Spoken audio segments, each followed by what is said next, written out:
Hello, everybody. Happy Friday. Welcome to the Reviews.org live stream. Today, I'm coming to you from a really gorgeous, sunny Atlanta, Georgia. And today, we're talking about Netflix. At least that's the primary topic of conversation. Who knows what we'll get to? Um, but we'll primarily be talking about Netflix because it's been making a lot of news this week and not always in a good way. So prep your questions, your Netflix questions, your observations, things that you'd like to share with the group, um, so that I can respond to those. By the way, I'm doing because I'm doing this from Atlanta. I'm coming at you from a hotel room. I'm on a laptop instead of my normal setup. So let me know in the comments if you have any troubles with the audio. If anything is happening. I've got my little lav mic set up here. So hopefully you should be able to hear me just fine. But yeah, let me know if there are any issues. Okay, let's talk about Netflix. Oh, no, I'm sorry. First, let's talk about giveaways. Reviews.org/giveaways. Go there. There's one more week to enter for a $50 gift card to Amazon. Next week, I'll announce a winner to that. So don't forget to check out the giveaways page. That is right there. It's linked in the description on Facebook and on YouTube. So please go check those out. Okay, that's gone now. All right. David Rakowski asks, did something happen with Netflix this week? Great question. To answer this question, let me first read to you. I don't have the book with me because I don't have my normal giant bookshelves behind me. But I'm going to read it to you off of my Kindle. This is a quote from The Way of Kings by Brandon Sanderson. This will be relevant, I promise. But let me read the quote first. And don't worry, there are no spoilers here or anything. But the quote here is: "It doesn't matter what you create; it matters what you create before anyone else." So it's not the beauty in itself we admire. It's not the force of intellect. It's not invention, aesthetics, or capacity itself. The greatest talent that we think a man can have seems to me that it must be nothing more than novelty. All right. So we're going to use that as kind of our guiding star for today's discussion in some ways. So Netflix, as far as streaming television goes, is definitely the innovator. They were the first in the space in a lot of ways. Okay, yeah, you can have quibbles about that, but in many ways, they were the innovator. That's what made them so valuable. Well, this week, we finally got an indication that uh, that may not be that may not be their strength anymore. Okay, so with that in mind, what's going on with Netflix? Okay, what is going on? Let's pull up a page here. Let's pull up a few pages. We've got something here from Vulture. Vulture, you know what? Let's blow that up a little bit bigger. Netflix's bad habits have caught up with it, they say. All right, let's see. Netflix loses over $50 billion after announcing subscription losses and price increases. Netflix takes a hit. Theaters might want to go easy on the cheers. I kind of want to come back to that idea. Let's see. Tech Explorer, end of an era as Netflix faces stagnation challenges. Let's see. They're still spending big, Well, anyway, yeah. So there's a lot of stuff to consider here, um, but but yeah, this is just to kind of illustrate how much bad, interesting, and thoughtful press Netflix has gotten recently. So Netflix, yeah, this one is maybe the most headliney out of all of them. Loses over $50 billion after announcing subscription losses and price increases. I swear I can talk, right? I'm a trained talker. Okay, everybody. So let's see. Now, I will say this is a really bad piece of writing. It had announced on Tuesday that it had lost an exponential number of subscribers. That doesn't actually mean anything, right? But I think they said, what was it, about 2 million subscriber loss in the first quarter of 2022, if I remember the number right. Let's see. I don't think. Yeah, maybe they're not. Yeah, there we go. Oh, they expect to. Oh no, I'm sorry. They're expecting to lose 2 million between April and June. The company lost 200,000 subscribers between January and March. Okay, so I apologize. I don't know if that's big enough to see on those screens. Oh gosh, ads. Yeah, I know you all tell me to get my ad blockers going, but I'm on the road this week, so too bad. Yeah, they lost 200,000. They're expecting to lose another 2 million between April and June. Okay, so that's kind of the headline. What's going on with them? That's what's going on. And because of that subscriber loss, because of that being published, that's where we get this $50 billion stock loss. So it's not like to understand what's going on here. It's not like they have um, they have cash in a bank and 50 billion of it burns up. That's not how it works, right? But their stock price dipped so much that it essentially the company lost $50 billion in value um, after these announcements. Okay, so that is what we're dealing with. So David asked, did something happen with Netflix this week? That's what happened with Netflix this week. All right, so that's where we're coming from. And I'm curious to hear what you all think of this. I will say that while um, while this doesn't prove me wrong, because Craig is always right, it does I think prove that I was maybe a little rosier, a little more bullish toward Netflix than I should have been. Now, and I don't come at I don't come at this from a monetary perspective. I'm not an investment advisor. Legal caveat, legal caveat. Do not take any of this as investment advice, obviously. But what I mean is just from a consumer perspective and from an industry watcher perspective, I may have been a little cheerier about Netflix than maybe I should have been. And that's fine. That's things change and new information comes out, and here we are. Okay, so um, all right, so let's go back. Actually, David asked our original question and brings up something interesting from our old friend Jared Newman. Jared Newman is the purveyor of the was it Cord Cutter Weekly newsletter? I think he calls it. He writes over at Tech Hive. He's been on he's been on this channel once or twice before. I love his weekly newsletter. So free shout out to Jared. Everybody should go check him out over at Tech Hive and subscribe to his newsletter. It's really good. And I haven't had a chance to read it.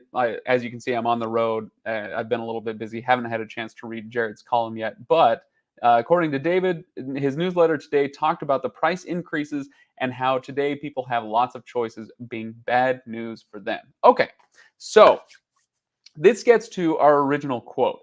And I think I may want to read this to you again one more time. Okay, it's just a short paragraph, so bear with me. Again, this is from The Way of Kings by Brandon Sanderson. It doesn't matter, except that I'm a massive fantasy literature fan, and so that's just where my brain goes when, when I'm trying to think of things. But he has a great passage at the end of The Way of Kings, and it says, "It doesn't matter what you create; it matters what you create before anyone else." It's not the beauty itself we admire. It's not the force of intellect. It's not an invention, aesthetics, or capacity itself. The greatest talent that we think a man can have seems to me that it must be nothing more than novelty. Okay, so this plays into this quote, or sorry, this question or comment from David and from Jared, or I suppose from Jared via David, that today people having lots of choices is bad news for Netflix. Kind of, yeah. So Netflix came along as a disruptor. They were a disruptor twice, actually. If you recall, there was somebody way back up at the top who said, yeah, "Shall I stream it?" in a grandpa voice. "When I was your age, Netflix came through the postal service." Yeah, absolutely. That was their first disruption. So it used to be that you would go to this thing, this mystical land that we millennials, older millennials, and Gen Xers and Boomers, we used to call it Blockbuster.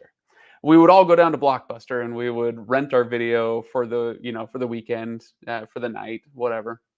take it home. The family would have movie night with whatever you rented for $3.99 at Blockbuster.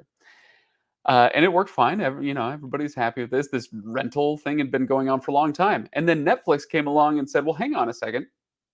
Why don't we just mail you this stuff? You don't even have to, excuse me, I feel like I'm going to sneeze. You don't even have to leave your house. You just tell us what you want to watch, and we'll send you the DVD. You can even keep it for as long as you want. Keep it for as long as you want. When you send it back, we'll send you the next thing on your list, right? And so this model really disrupted the video rental service. Netflix was killing it with this. And so we're talking, gosh, this is 20 years ago, right? Give or take a few years that this was going on with Netflix. So that was their first disruption. They basically murdered Blockbuster. They stabbed it right in the back, which is fine. Honestly, like it's fun nostalgia, but I don't think anybody misses Blockbuster that much, except for the people who used to make a lot of money from Blockbuster. Anyway, although hang on. Side note, I will say I miss the DVD sales when Blockbuster would be done renting out a certain movie. They'd sell the DVDs for like $4 or $5 a piece, and boy, did I fill out my library that way. Okay, so anyway, that was their first one. The second disruption from Netflix was the streaming model. So when gosh, what year was that? It would have been about a decade later that, or yeah, maybe not even that much, that Netflix started streaming everything. And that was their innovation, that they were now delivering this content to you straight to your computer at the time. There wasn't a lot of ways for you. You couldn't watch it on your phone. Smartphones had just been invented. 3G was still a pipe dream. We're talking 3G. So you couldn't stream that much video, right? We didn't have things like Roku's and Fire TVs. So mostly it was on your computer. You can watch whatever you want on your laptop. And the really tech savvy among us were able to hook up their laptop to their TV and watch it that way. But it was workarounds that way. But that was how they disrupted the television industry and movies eventually. But at first, it was definitely the television industry that got hit really hard when Netflix came along and said, hey, you just sit on your couch and watch unbelievable amounts of content. And so, yeah, so definitely huge, huge innovation that way. Now, when that happened, it's that innovation that gets people really excited. That's where that quote comes in. People are watching that innovation and going, shoot, this is really cool. How and everybody seems to be talking about it. I need to get on this bandwagon, and so they jump on the bandwagon, and that's where Netflix starts growing and growing and growing. It's that innovation, it's that buzz that gets people talking about the new thing, right? And so everybody starts hopping on board. People hear more and more and more about it. They start getting some hit shows out there. And so then we get to the point where kind of everybody who wants to sign up signs up. And people who want to stay off the bandwagon for whatever reason, there are lots of reasons they might want to do that, but people who want to stay off the bandwagon stay off. Okay. But also on top of that, competitors start stacking up. So if you remember, Hulu was an early competitor to Netflix. Their model then was a little different than it is now, obviously, if you've kept track of Hulu over the years. But yeah, you start to have some competitors pop up. Prime Video pops up fairly early in the process, and then the explosion happens. What, three-ish years ago, 2-3 years ago? That then we start getting HBO Max, Disney Plus, Apple TV Plus. We're getting Discovery Plus. We had Paramount Plus before with CBS All Access. Now we got Paramount Plus.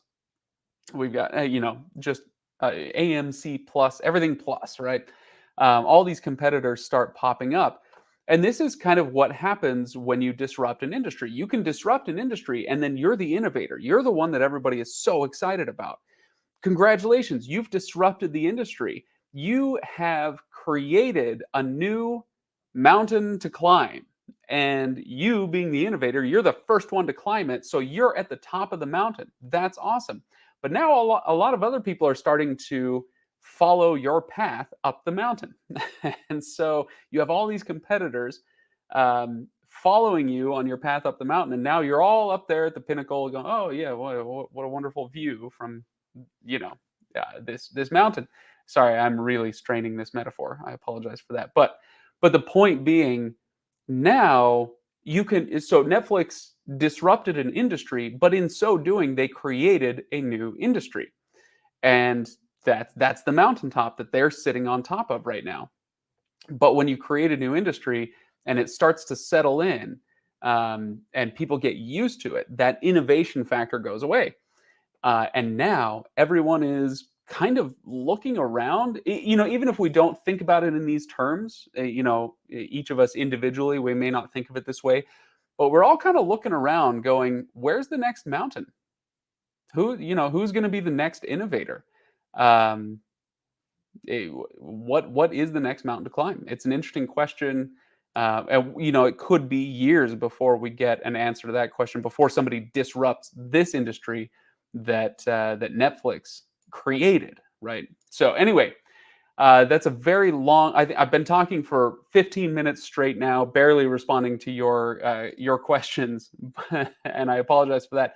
But it has been very, very interesting with what has been happening with Netflix this week, and so I wanted to kind of get my thoughts out on the subject before I turned to all of you. But I do want to turn to all of you and hear what you had to say on the subject. So if you have any comments that you've made in the last 10, 15 minutes that I missed that you really want to make sure I see, please go ahead, re-comment, and I will see if I can see how many of these I can address. Okay, so let's see.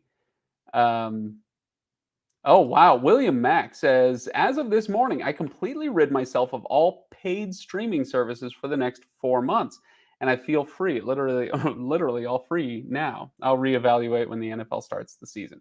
So yeah, that's another aspect of this is that they kind of so Netflix innovated streaming TV, and then there have been little tweaks to that, and so you've got the companies that run things like Tubi. I think Fox runs Tubi. No, is that right? Who runs Tubi? Whatever. You've got Pluto TV. You've got other free TV services like that where they say, "Hey, this is great, but I bet people would like it even more if they didn't have to pay anything." And they don't mind commercials that much. So you launch a free service. It's a little tweak to that idea that Netflix brought out. Another tweak would be it, going away from the binge model.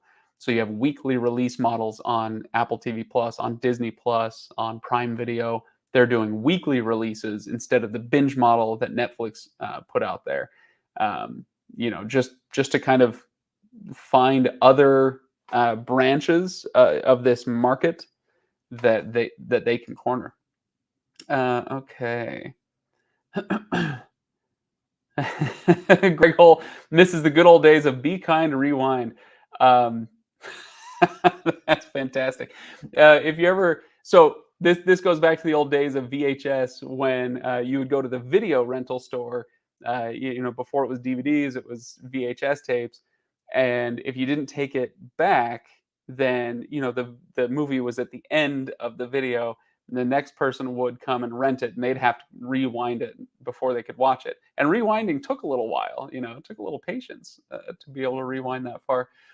And so this was funny because it was funny to me, I guess, because I remember going to the video rental stores, Blockbuster, or whatever local rental store you had, and the kid, the pimply faced teenager behind the counter would have like 6 or 7 cassette rewinding devices behind him. They sold devices just for rewinding cassettes, and so he'd get the cassette back, and he'd have to put it into the little cassette rewinder. He'd put the top down, hit the button, so he'd have like 5 or 6 cassette or VHS, I guess is the right name for it. They'd all be rewinding behind him. It was just a funny image. So yes, thank you, Greg, for reminding me of that particular image. Okay. Oh, okay. So this is way too soon. This is actually it's a great comment because it allows me to bring up something that I meant to bring up this whole time. Congrats to Netflix on becoming MySpace 2.0. Hold your horses. Not quite. MySpace, the the saga of MySpace went pretty differently. I see what you're saying, where they were the innovator and then they were overtaken by Facebook. But there is no Facebook in this analogy. There's no Facebook for Netflix, right? So Netflix may be MySpace, but just because Netflix had their first ever, and this is big, it's their first ever quarter. Let's actually pull that back up. Their first ever quarter of subscriber loss. Let's see, where was it? Yeah, company lost 200,000 subscribers this quarter. That's the first time in maybe ever in the company's history that they've lost subscribers over a full quarter. So that is big news, but that doesn't mean that it is dying a horrible and sudden death the way that MySpace did. So I like the analogy a little bit, but I do think it goes too far because there's no Netflix, or sorry, there's no Facebook that pushed MySpace out of the market in this case. Netflix is still king of the mountain. They still have 220 million subscribers. Might be what, 222? I can't remember. Anyway, so yeah, I like I said, I think it's a good comment. I just don't want to take it too far, right?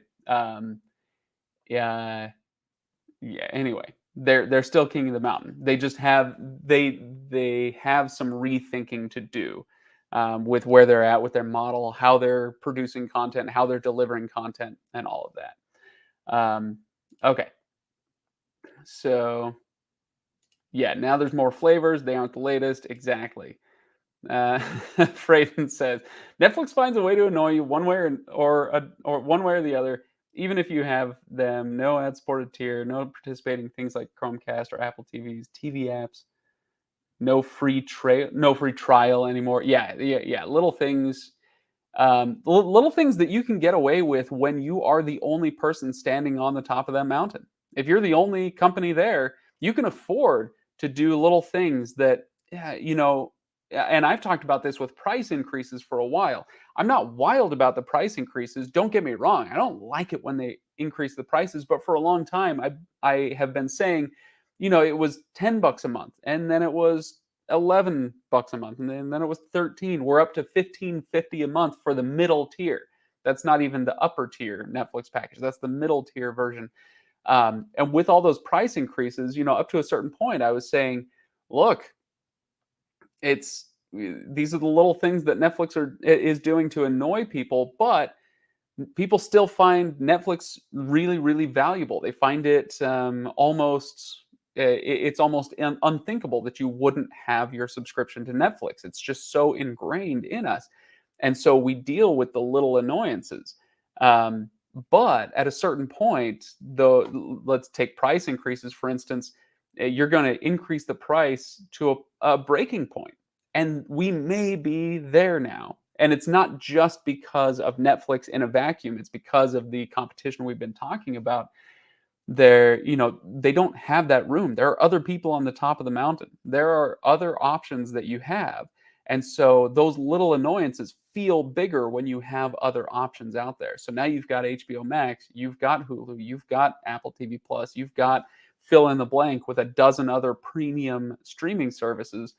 And when you've got that, yeah, you can't afford to have those little annoyances anymore. So let's see. Sylvia's predicting that virtual reality is next. Maybe, maybe, maybe. I it wouldn't shock me if virtual reality was next, but it might surprise me a little, just because virtual reality, um, it's kind of the newest version of 3D. We were promised that 3D was the wave of the future back in the 80s. Anybody who remembers what was the Michael Jackson thing at Disneyland, like it's been around for a while. We and then 90s in the 90s there was another push for 3D. in the late 2000s, I want to say it was another big push. 3D TVs, 3D movies. They brought back the glasses that you would wear to the theaters. They were maybe a little better, a little less cheesy than the ones you wore back in the 90s, but they were still 3D glasses. And then 3D fizzled out and died. Virtual reality feels to me like the next iteration of 3D. And so I'm going to need a little more evidence before I say that virtual reality is next, but it could be. It could be. I don't want to state my case too strongly. I just, excuse me, I just don't feel like I've seen quite the case for VR yet as the next truly big thing. Okay. Well, okay, so Vincent brings up an interesting point. Next is not important. What will we do with what we have and making it better is the important thing. I would argue that it is an important thing. People can argue about what's more important, innovation or perfection, or whatever label you want to put on it, innovation or improvement. But without innovation, things stagnate, right? And so but it is important that things get better. So Netflix innovates streaming TV, and then we have others coming along, arguably making it better with the Disney Pluses, the HBO Maxes out there, arguably doing it better than Netflix is doing it. And so they're doing what Vincent is talking about, making it better, taking what we have and making it better. But you can only iterate on that so many times before things stagnate. And that's how we end up with cable TV, right? When the cord cutting revolution really kicked into gear 5 to 7 years ago, I would say, gosh, it's starting to age me a little bit. I've been on this channel for a while, haven't I? But when that started to kick into gear, um, it was it was disrupting cable, which was itself an innovation back in the 80s. Cable and satellite and all this stuff, they were innovators. And and it improved. It really did. It improved for a long time. You got more and better content. um, you know, Prices would go up, but they were kind of matching inflation.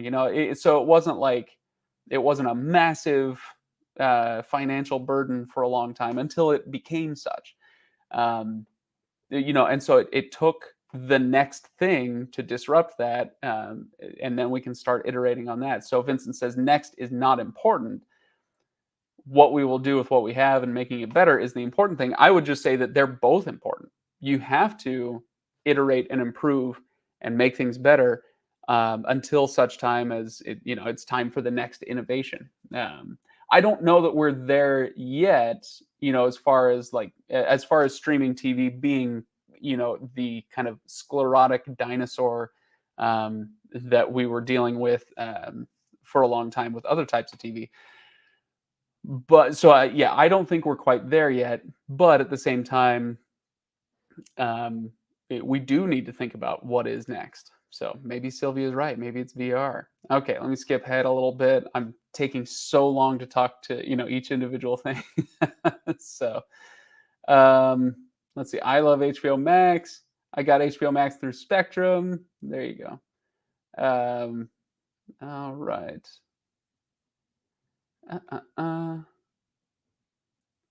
I'm seriously thinking of switching to HBO Max this weekend. So yeah, there you go. All right. Let me see what else you guys are saying. So let's see. Overton says, I got rid of Netflix about 5 years ago when I got rid of cable TV. Now I stream my channels. I only spend about $30 on paid channels now instead of 86. Netflix was the most money at the time. Interesting. So $30 on paid channels. I'm guessing is that on Philo? If I'm reading your comment right. Now I stream my channels. Or, maybe you're talking about just going through Paramount Plus and Discovery Plus and that sort of thing. Either way, yeah, $30. That's the way to do it. And that's why we're all in this cord cutting thing anyway, right? It's all about saving money and having more choices, having more freedom and flexibility. So good for you. I like it. Okay, Tim brings up one of my pet One of my pet subjects. Do you think Do you think, Tim asks, linear TV will go away and on demand will rule the streaming world? Yes, I do. With some exceptions. And those exceptions are starting already to come to the fore. We talked about this, I want to say it was about a month ago on this live stream. We talked about the numbers that were released. And I apologize, I don't have the graphs here in front of me. So I'll just relate them as best I can from my memory. But the live TV, or what you're calling linear TV in this case, the numbers were way, way down across the board, with two exceptions.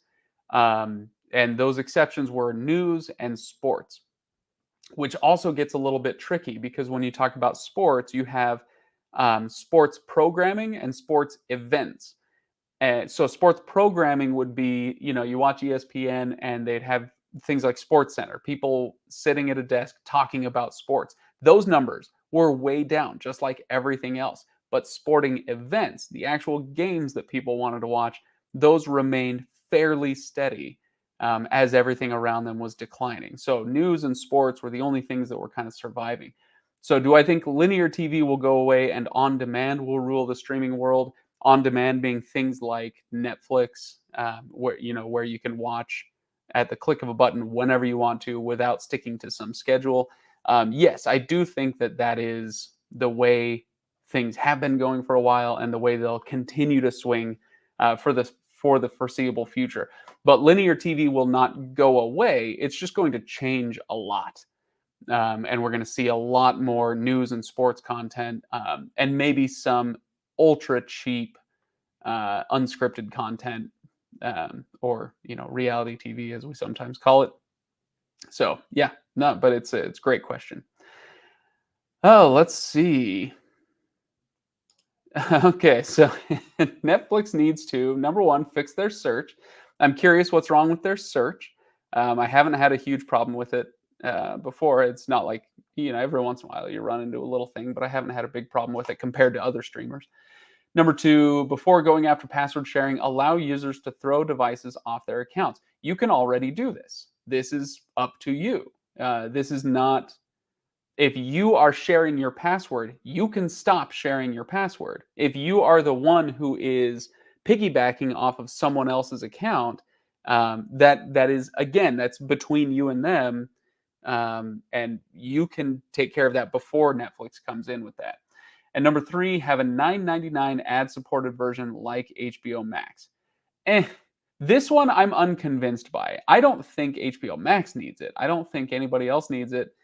Um, I just, I don't know. I could be wrong. And this is me and my kind of old man get off my lawn stubbornness coming through. But I hate commercials. I tolerate them when I have to, but I will gladly pay a few extra bucks a month not to have to sit through commercials. Um, so this is why when I've talked about, I love Major League Baseball. We were talking about this last week. I watch a lot of Mariners games and a few others here and there. Um, but I always start my games at least 45 minutes after the game begins so that I can fast forward through the commercials. I can't stand them.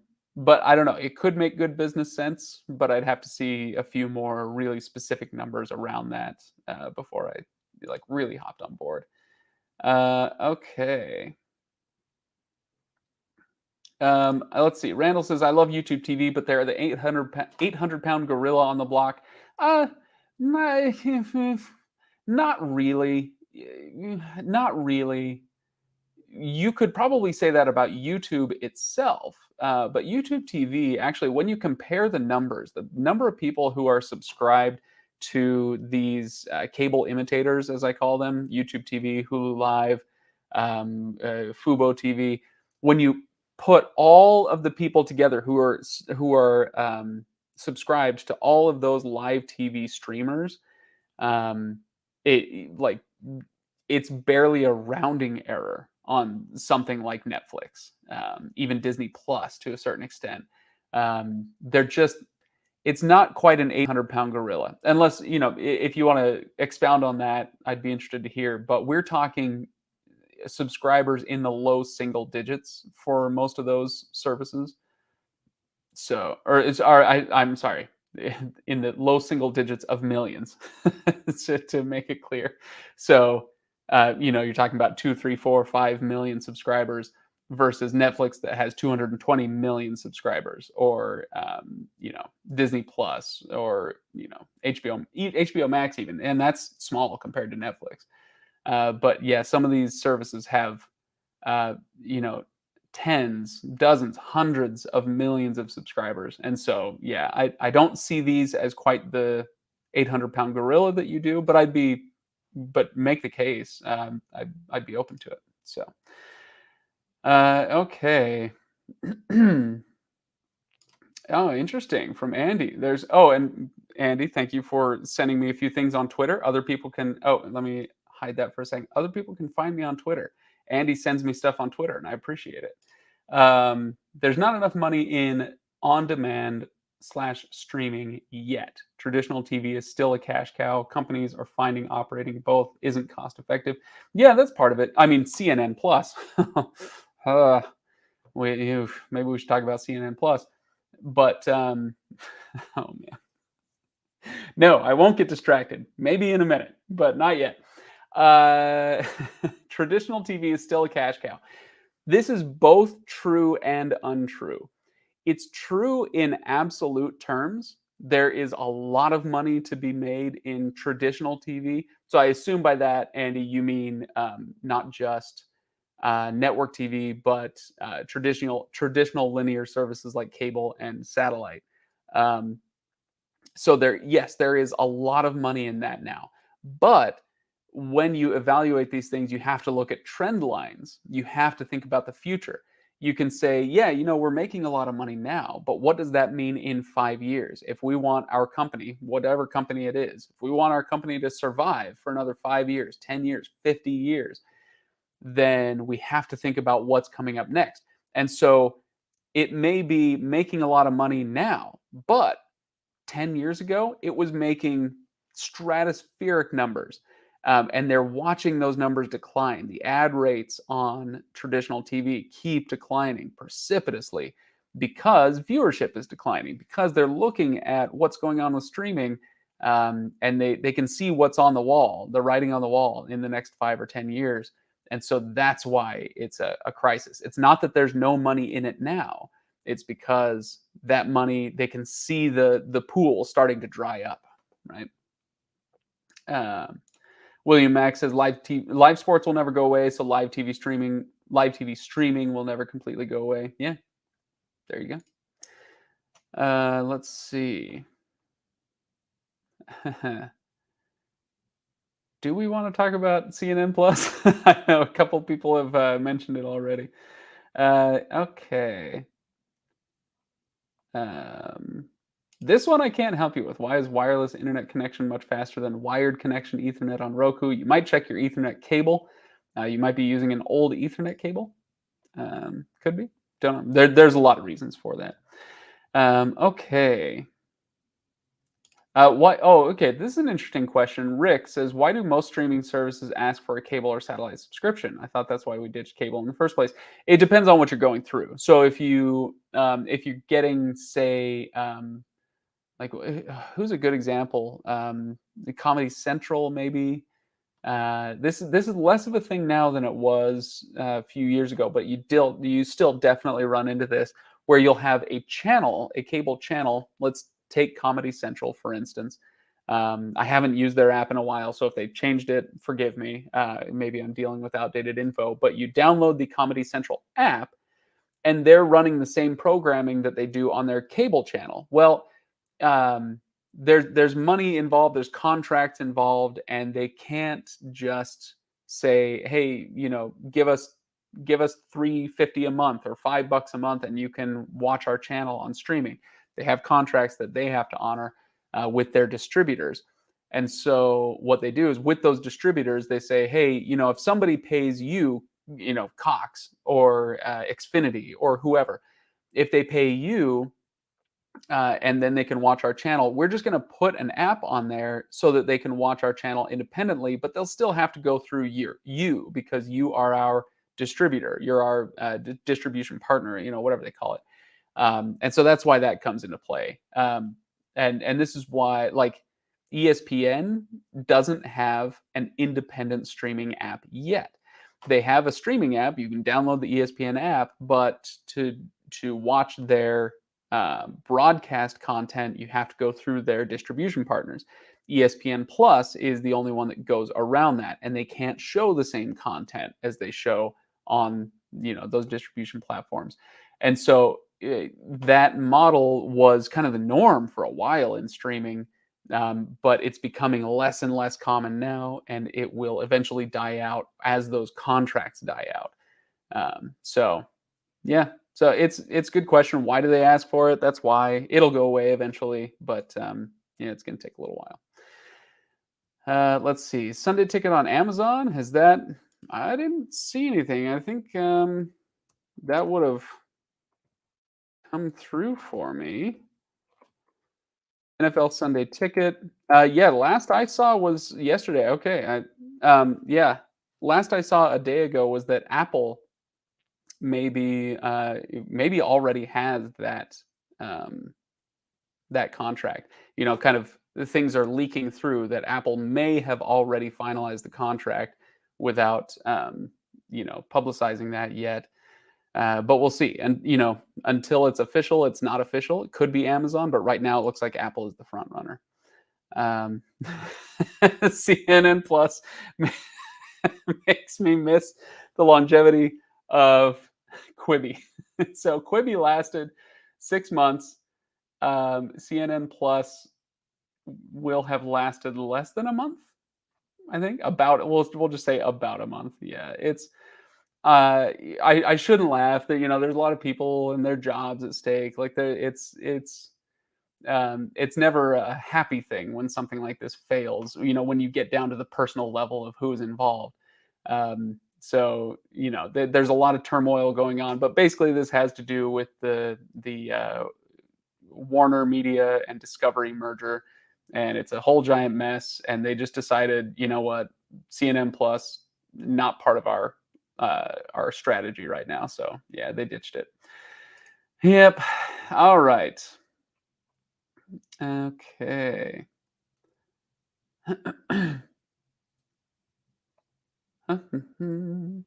I'm just making sure I didn't miss anything super important. We're going to go for a few more minutes, but I do have a convention that I'm at that I probably should go, make some appearances at. So I can go for a few more minutes. Let's see what else we got. Um, Somebody says David R is on a roll, but I haven't. Been keeping track. Okay. Quibi shows were bought by Roku. That's true. Okay. Good. I think we're getting to the end of it here. I just wanted to make sure I didn't find anything um, that I really needed to address there. But you guys do have a few good questions and comments, but I can't address absolutely everything, especially when we get into politics. I am thoroughly nonpartisan. Uh, so let's see. Let's see. Oh, I saw something else. I apologize. I'm looking through your comments because I know I saw something else over here that I really wanted to address, but now I think I may have lost it. Um, but oh well.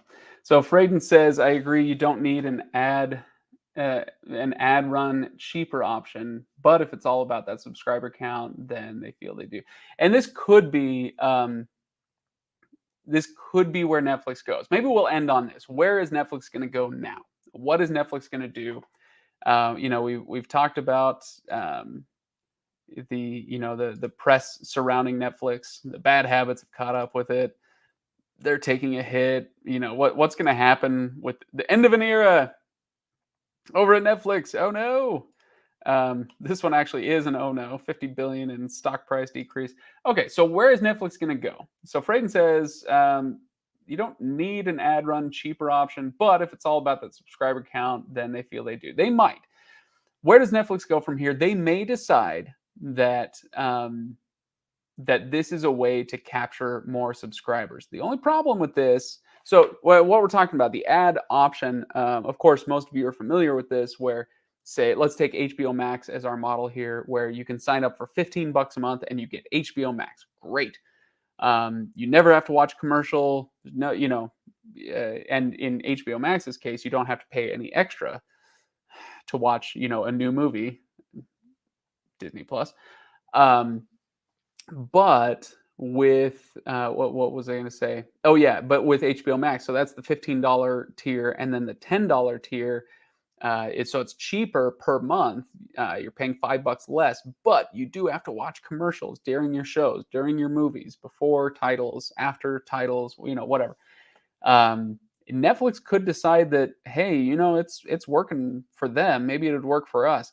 But the problem with that is that you do dilute your income stream as well. It's not just about bringing on new subscribers. You may have current subscribers who take a look at that and say, hey, yeah, 15.50 for the regular, HD Netflix version, or I'll drop it down to $10 a month and I'll just watch a few commercials. That may sound good to many of us, but Netflix may not be making that same 550. Okay, so you took 550 off your bill. Netflix may not be making that up with the number of commercials that you watch, because that's what, like, those ad rates fluctuate based on how many people are actually watching them, right? And so they may not be able to make that up, and it may actually, it may grow their subscriber count but lower their income uh, from from those commercials. So it may be where they go, but obviously they will take a hard look at that and decide if it's worth it for them. And it has been brought up, like in these, you can go, I think it was in this Vulture article. This is kind of the most comprehensive one that I've seen, so you can go check that out. On Vulture, there are some quotes that Netflix is starting to take a hard look at what they're going to do, how they're going to weather this storm and continue to grow. And that's something that they brought up. Maybe we need to rethink our priors, about being totally commercial free. So yeah, we'll see. We will see. Okay, you guys, I'm going to start wrapping this up and making sure. Let's see. All right. So yeah, I'm going to start wrapping this up. Everybody, thank you so much for participating in this. We got a lot in the chat box over here, which I really appreciate. I'm going to go back and kind of see what you guys have to say about all this, because I may end up doing a video on this pretty soon. It won't be quite the same level of newsworthiness when I get to it next week, if that's what I do. But yeah, I'm going to be checking out your comments and really appreciate you bringing those up. So in the meantime, don't forget, reviews.org/giveaways. It's in the description, so go click on that button. And we have one more week. I'll announce a winner next week for the $50 Amazon gift card. Yeah, it's just our way of saying, hey, thanks for participating in the streams. Really appreciate it. Today's was highly active and lots of fun. So yeah, that's really good. Go be unconventional. That's what I do. I'm at Jordan Con, as in Robert Jordan, the author of The Wheel of Time. So you all remember the TV show. I'm a huge fan of the books. And there's a whole convention of people who are huge fans of the books. And I'm up here talking to you guys about Netflix. So I am already unconventional. So but that's fine. That's fine. There's 2 more days of conventioning to do. I've got plenty of time. Gosh, I think I got everything in that I wanted to. So again, thank you everybody for watching, for participating. I really appreciate it, and I will